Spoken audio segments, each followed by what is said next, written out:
मेरी पहली रचना का नाम है नंगा आदमी। आदमी या औरत, हम क्या हैं हम ये तो जानते हैं, लेकिन अगर प्राकृतिक तौर पे हम कुछ हैं तो रोज आदमी या औरत बनने का इम्तिहान क्यों लिया जाता है।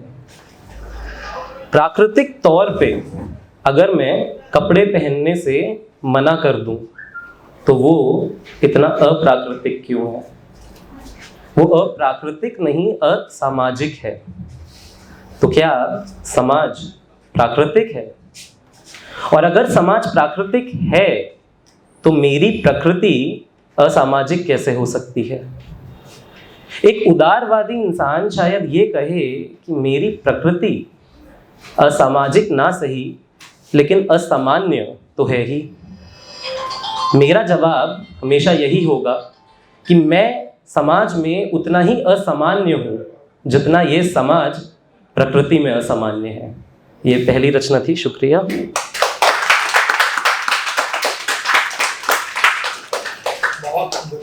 शुक्रिया। तो this was just to lay the foundation of where my thought goes. Let's continue. The second is I used to work in Jaipur. So there I used to work with a lot of sex workers and कभी आदमियों पे थोड़ा कम literature मैंने देखा है तो मैंने कुछ डेवलप करने की कोशिश करी है। ये उसी पे कोशिश है जितना मुझे समझ आया। तो इस रचना का नाम है ठरक। माफ़ करिएगा, और कोई शब्द नहीं था इस चीज़ को एक्सप्लेन करने के लिए। आज मैं बाजार के लिए निकला, झिझक का पुल पार करके मैं इंसान का मांस खरीदने पहुंचा। गोश्त की दुकानें तो बहुत देखी हैं मैंने, लेकिन एक ही जानवर की खाल इतने विभिन्न प्रकार की नहीं देखी। वो शायद इसलिए क्योंकि जानवर की खाल से हम माल का उत्पादन करते हैं और इंसान की खाल को हम माल बोलते हैं। सबसे अच्छा वो माल माना जाता है जो आपके शरीर में ठरक का उत्पादन सबसे ज़्यादा करे। दुकानदार ने मेरे जज्बातों को समझा और मुझे नशेड़ी समझ के मेरे सामने वो खाल रख दी जिससे मेरे शरीर में उत्पादन बढ़ जाए। जैसे ही मुझे ठरक का नशा चढ़ा, मैंने अपने बटुए से गांधी जी को निकाला और चरम सुख की प्राप्ति के लिए उनकी कुर्बानी दे दी। For those who don't know what चरम सुख means, it's orgasm. जैसे ही मैंने वो कुर्बानी दी, मुझे लगा कि मेरा भोजन सफल एवं मंगलमय होगा। मैं ये भूल गया कि इंसान की खाल मेरी भूख नहीं मिटा सकती। शुक्रिया।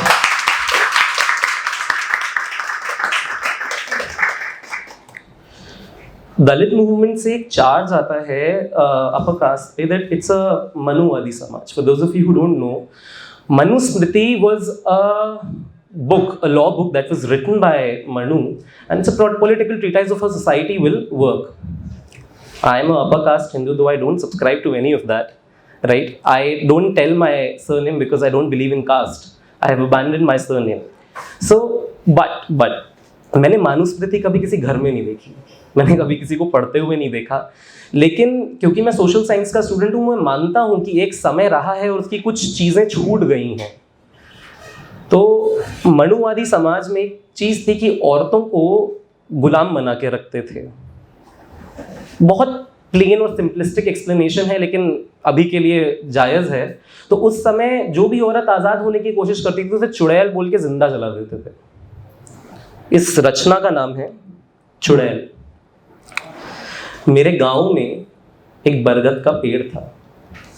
मेरे गांव में एक बरगद का पेड़ था। रात होते ही गांव के सारे मर्द नींद में चलते हुए उस बरगद के पेड़ के पास पहुंच जाते।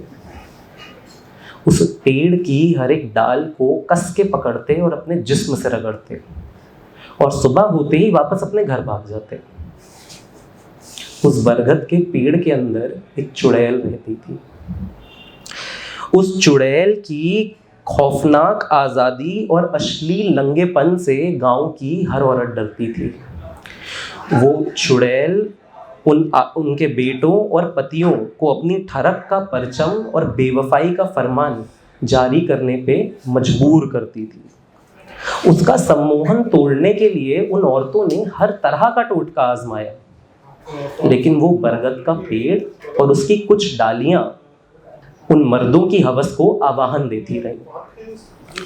लेकिन पीड़िताओं के आंसुओं से जब उनके खुद के कपड़े जलने शुरू हुए, तब उन मर्दों की आंखें खुल गईं।